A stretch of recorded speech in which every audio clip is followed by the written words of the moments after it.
Hey, hello friends. Aloha. We are in a friend's house for the last part of our Hawaii adventure. We're just here for a few more days. Yeah. And then back to the mainland. And today we wanted to share with you an off-the-cuff, I almost call it a homeschooling thing. We're going to talk today as a family about the coronavirus. This isn't scripted. We're just going to talk, and I'm going to share some information with everybody and update people. Not that our videos really are scripted, we just kind of know around what we're going to talk about. Not that we know every word to word. We are going to say this, this, and this. They're not all scripted. They're not scripted. But yeah, you get his point. So this one is more just, we'll see what happens, yeah. But when we did this with a homeschooling one on history, people seem to enjoy seeing how we all interact as a family and ask questions. Here we go. You guys, do you know what a virus is, first of all? No. No. Any guesses? Old bug that gets inside you? That's a super good guess. And the reason you probably don't know is not even scientists are really sure what exactly a virus is. We have bacteria, which are essentially little bugs, we could call them, that will get inside of us and can, well, many of them do really good things for us. We need them in our gut for eating, but they can also make us sick, some other kinds. So a virus, it almost seems more like a mineral. Scientists aren't sure whether to say it's alive or not. It's a very mysterious creature, if you will. So viruses come in all kinds of different kinds, and they're actually important parts of the overall world ecosystem. However, some of them can make us sick. So a very common one that all of us have heard of is the seasonal flu virus that goes around every year, and it gets a lot of people sick. Have you heard of the flu, Liliana? You heard of the flu? Yeah. We got the flu last year, remember? Really bad. Not fun if you've had it. And it can be very dangerous, especially for people who already have some kind of sickness in their body, or especially people who are really older. So viruses come in this wide range from, oh, it might go into you and you wouldn't feel anything at all, to some that are deadly and just would kill you if it got into you. This one, the coronavirus, is in between those two. So you guys know, you've heard, people are really pretty scared about this right now. Yeah. Yeah. And that's because this virus has a unique set of abilities that allow it to spread. And strangely, one of those abilities is that it's not super deadly. So we have some viruses that if you get it, like the Ebola virus, your chances of surviving are very, very small. So that is, it's easy to tell if somebody has it because they're going to get very, very sick. And it doesn't necessarily spread a whole lot because you know that you're sick. But this virus, you can have it and not have any symptoms, but still spread it. What do you think of that? Does that seem strange? Yeah. Yeah. So wait, you have the virus, but you don't have any symptoms and you don't even know you're sick, but you can still spread it.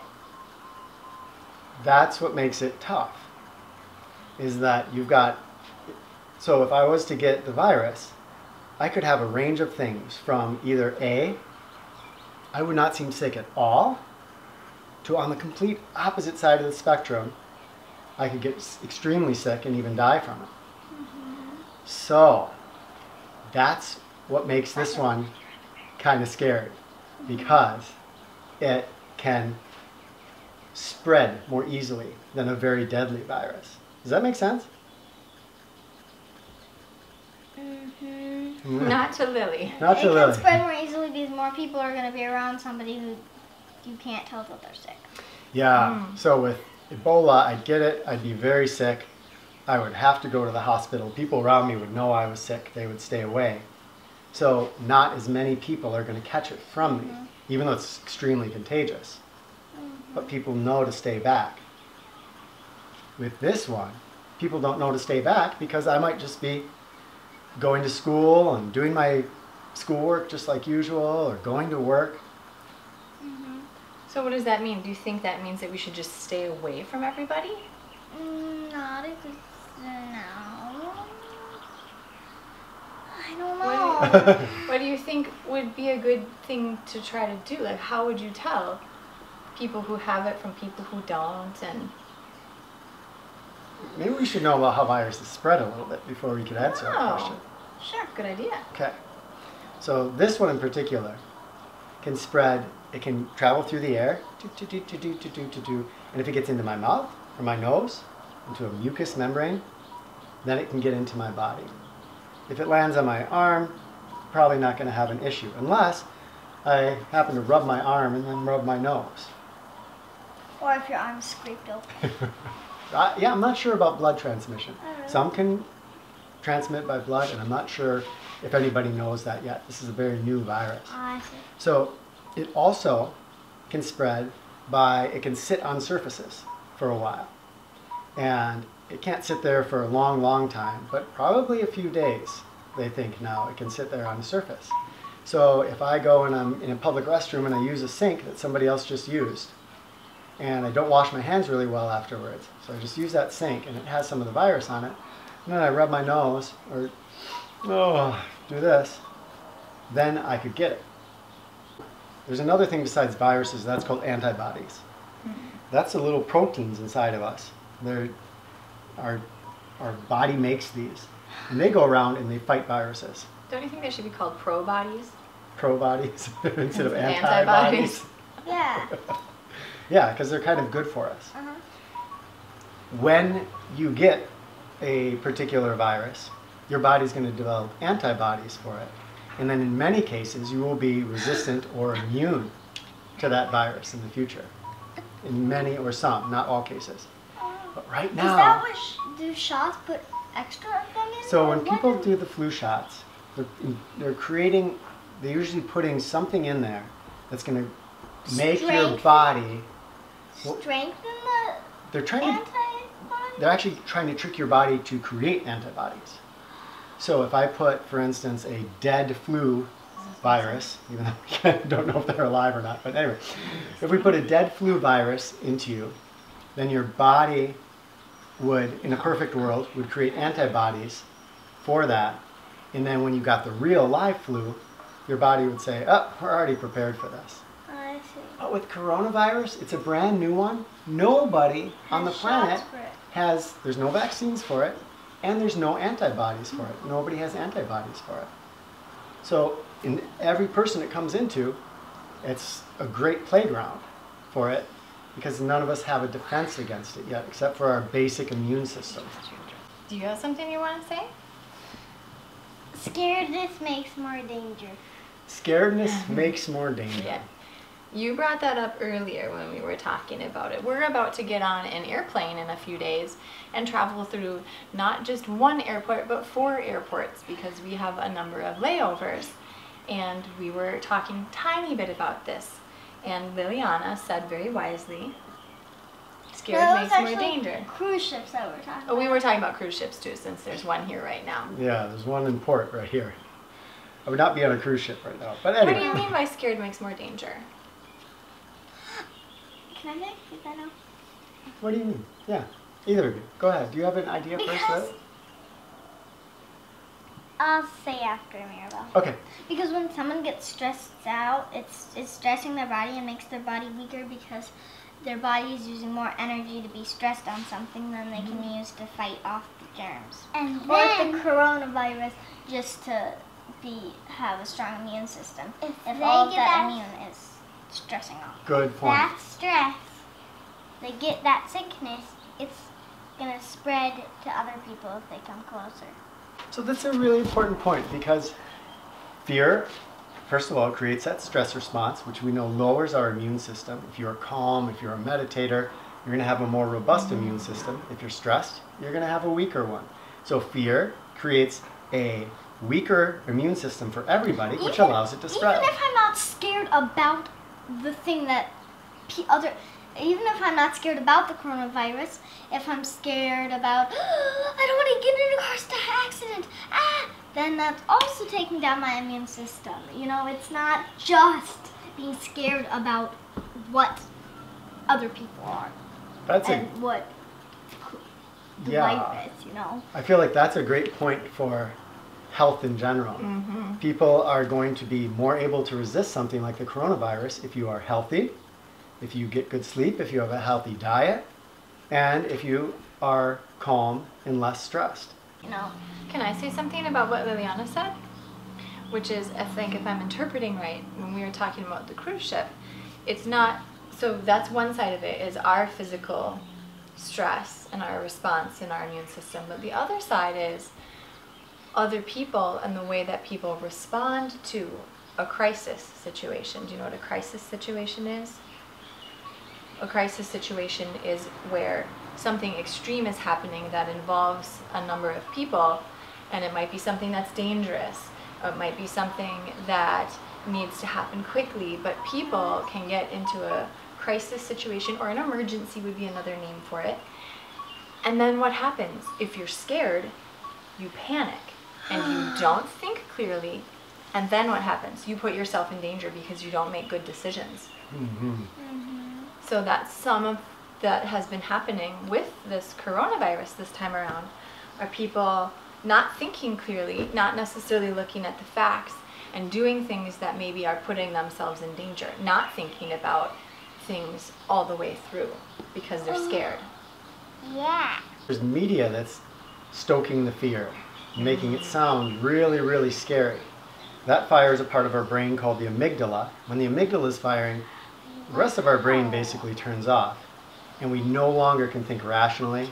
We no longer can be aware and be calm, look and analyze a situation, make good decisions. Mom asked that question, what could we do with what you know now about viruses?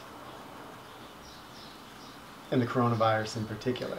How Eat it spreads. healthy. See if there's a way we can make our sleep better. If there was something that's, let's say your neighbor is always playing his music at night, you could go over and ask, hey, I'm trying to get good sleep or whatever, and then he could turn it off, and then you could have better sleep. Be healthy, make ourselves more healthy, do meditations, and not be so stressed out. Those are some great steps. There's two, you can imagine there's kind of two things that are fighting against this virus. The one are governments, but then we know we can't depend on governments to do things for us. We as individuals have to also be aware and doing the right thing. So in the world, we have some governments that have done things super right. There's places like Taiwan and Hong Kong and Singapore, who basically, Taiwan has under 50 cases. They are right next to China, right next to where the epicenter of the disease is, where it's worst. And they have all kinds of traffic back and forth to there. In fact, this started during a big holiday when people were coming back from China. And they have made sure that almost nobody got it because the government and the people were working together. In China, first of all, the government wasn't doing anything and not telling people about it, so the people weren't informed and couldn't do anything because they didn't know. And then the government stepped in and got really like, we're going to take you and put you in here so you can't get anybody else sick. That creates fear so that people aren't cooperating with each other. What are they doing in Taiwan? In Taiwan, they have, so they test massively. They have just tests every day. You can drive up and just get a test. You don't have to be even sick or And feel you like don't you're even sick. have to pay?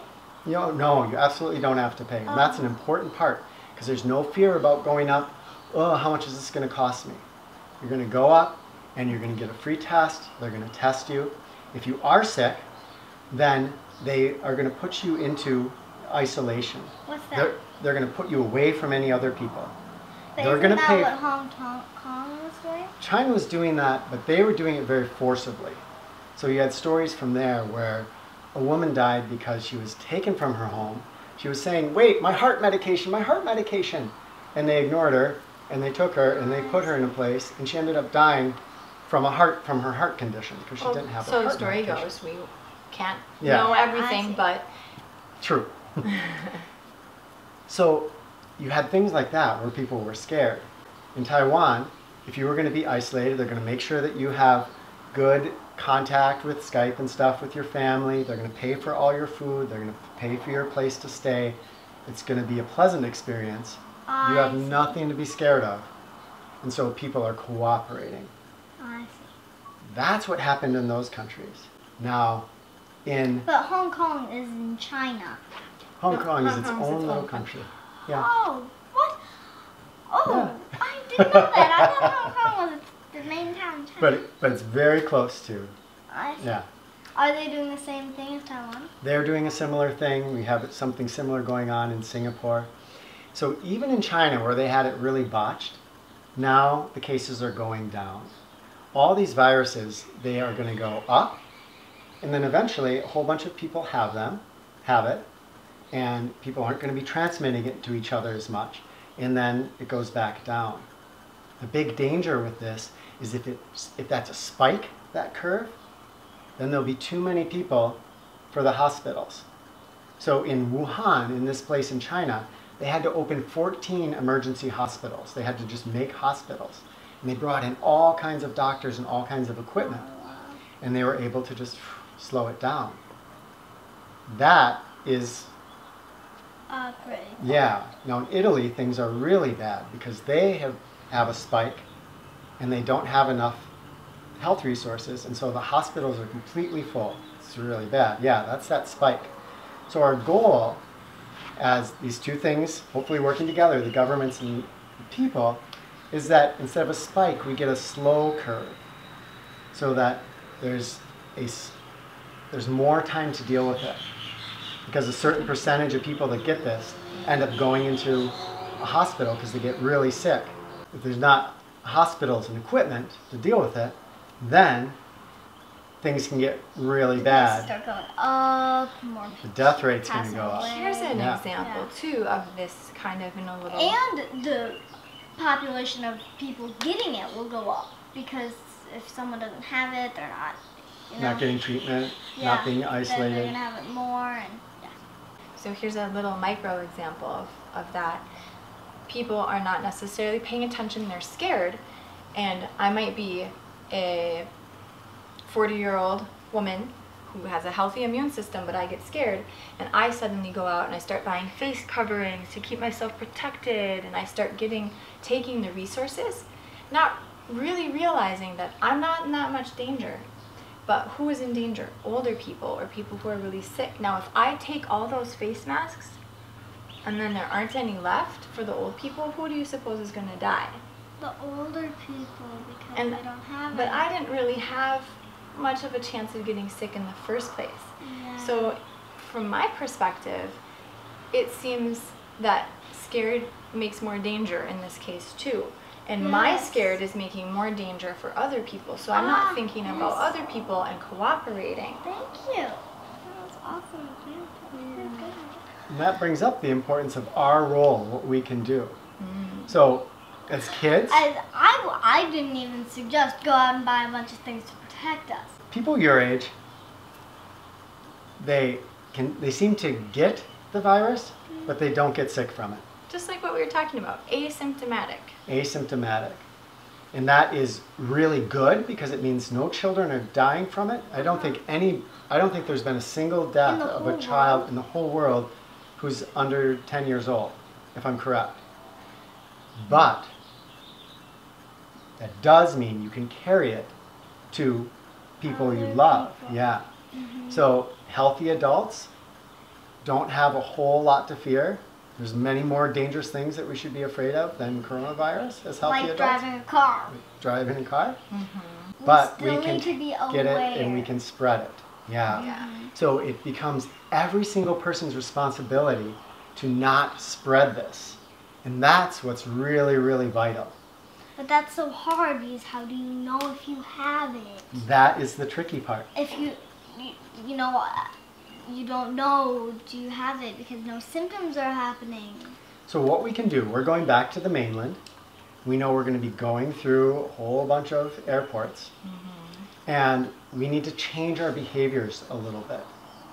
So this is often called social distancing.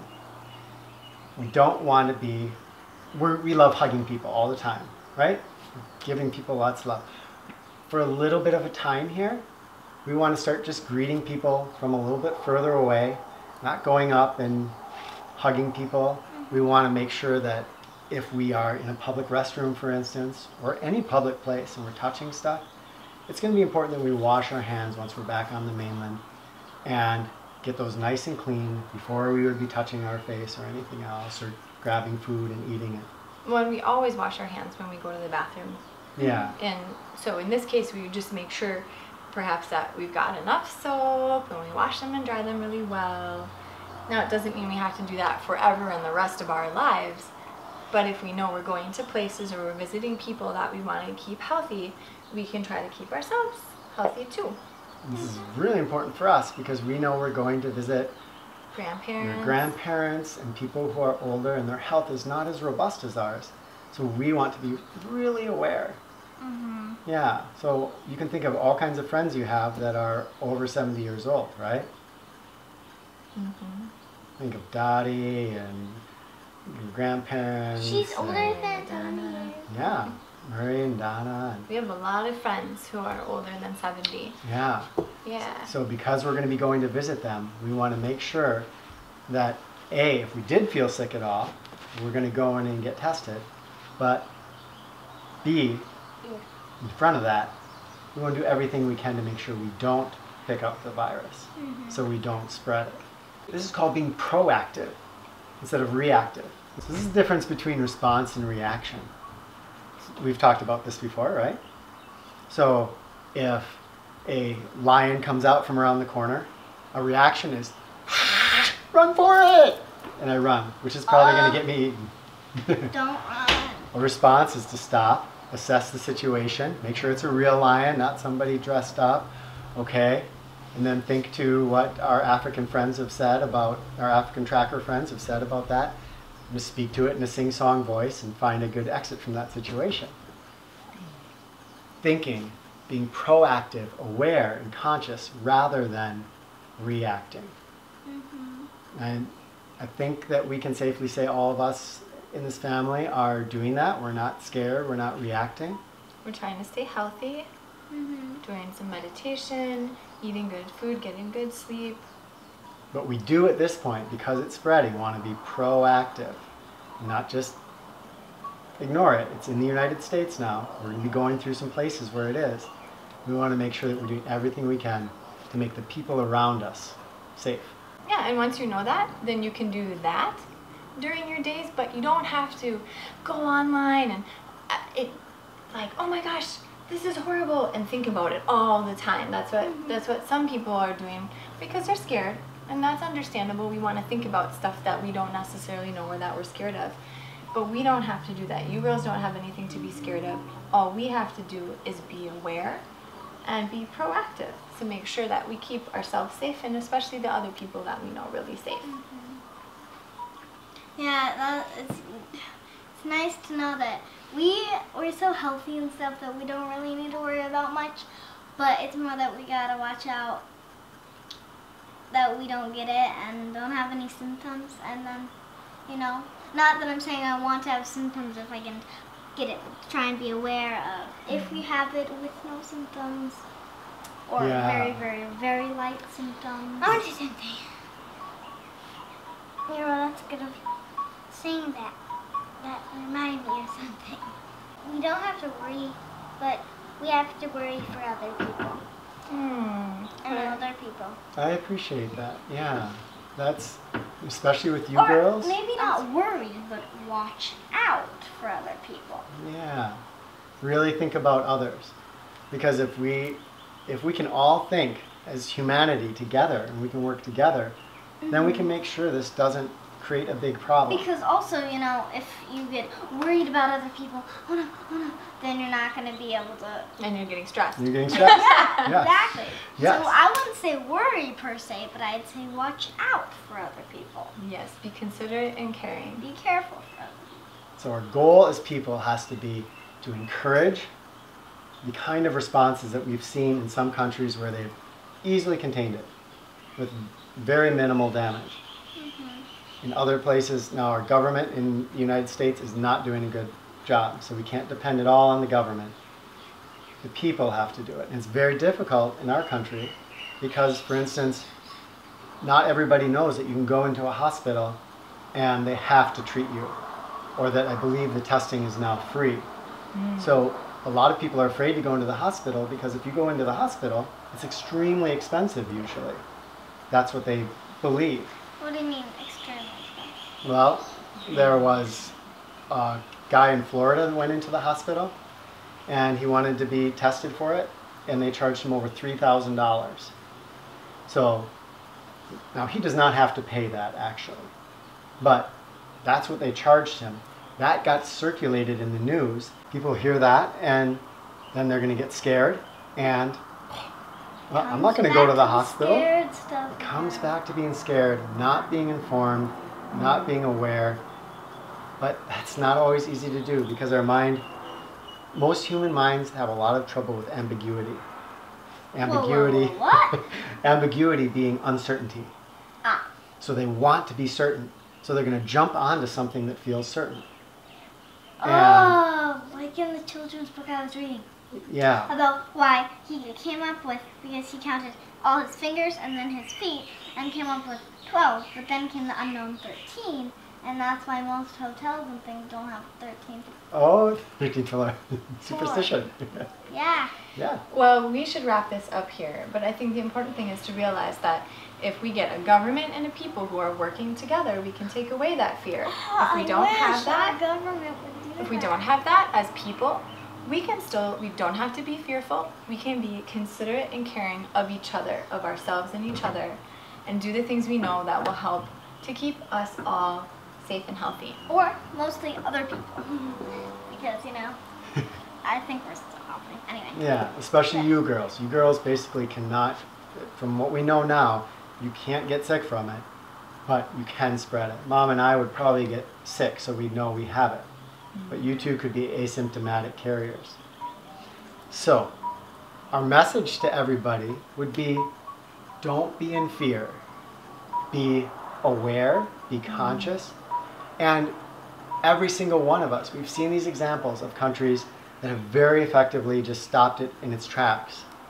Even in China, where it went crazy, cases are dropping extremely rapidly because of because they've started to separate out people and people are becoming educated.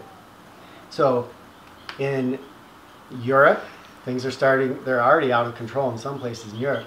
In the United States, each of us as individuals has to be educated and aware, not fearful, not reactive. And it's really a good idea, I think right now, to keep either track in a journal, or if you have a good memory, of who you've been around and where you've gone. Because if we do test positive for it, we want to be able to say, this is who we've been interacting with and this is where we have been in the past 14, 28 days, so that we know that all those people can be contacted and say, hey, there's a chance that you could be infected as well. So let's just stay positive, everybody, and work together. Yeah. And this thing can be dealt with. I guess there's one last thing I want to say in closing, is that these viruses can be either contained and basically almost wiped out, or they can become community spreading, like the flu. And coronavirus is already arguably community spreading in many areas. And that's going to be harder to contain, so it may become a new seasonal flu for all of us. And that means that would be a lot tougher than the flu to deal with, because it is probably deadlier than the flu, and it has that tricky asymptomaticness. So that's why it's so important right now that all of us are proactive, not reactive, and do all we can to have personal responsibility. Don't depend on your government. Personal responsibility to be hygienic and be aware of your personal space. And don't be scared. if you are sick, get tested. Because you owe that to humanity to get tested, even if you are afraid it's going to be expensive. Wow, okay, that was a lot. That was a lot. All right, thanks for joining us for that. Aloha. Love to you all, and talk with you soon. Sleep well.